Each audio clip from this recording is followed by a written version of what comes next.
15ই August 2026 আমার একটি কবিতার বই প্রকাশিত হয়েছে, আমার কলমে স্বাধীনতা। মনন প্রকাশনী থেকে প্রকাশিত। নিবেদক ভারত মন্তক। লেখায় আমি তিথি পল্লে। আমার কলমে স্বাধীনতা বইটি পড়তে সংগ্রহ করুন মনন প্রকাশনী নিজস্ব ওয়েবসাইট থেকে। আমার ভিডিওর মধ্যেই আপনারা সেই প্রকাশনীর যোগাযোগ নম্বর পেয়ে যাবেন। যেহেতু এটি আমার প্রথম বই, তাই আপনারা পড়ে আমাকে একটা রিভিউ দেবেন, যাতে আমি বুঝতে পারি আমার যদি কোথাও ভুল ত্রুটি থেকে থাকে তাহলে পরবর্তীকালে সেটি আমি সংশোধন করে নেব।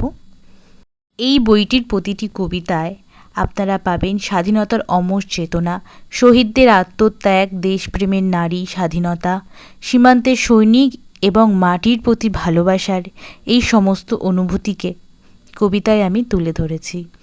পতাকা থেকে স্বাধীনতার গল্প, প্রতিটি কবিতায় উঠে এসেছে স্বাধীনতার নানান অনুভব।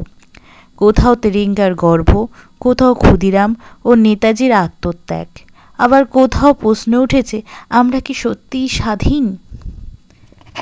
এই বইটির মধ্যে আপনারা নানান রকমের স্বাধীনতার গল্প পাবেন এবং কবিতাগুলি পড়লে আপনারা বুঝতে পারবেন। তাই আজই তাড়াতাড়ি সংগ্রহ করুন মনন প্রকাশনীর নিজস্ব ওয়েবসাইট থেকে।